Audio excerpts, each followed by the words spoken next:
Same thing, a bit faster. Here we go. Start on that D string. This time we're going to start with 8th notes. All right, 8th notes. 1, 2, 1, 2. Here we go. Yeah, now.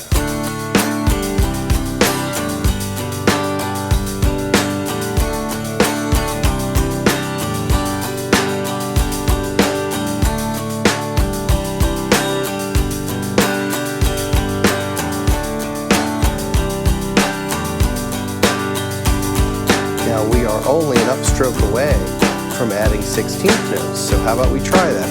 All we need to do is add the upstroke.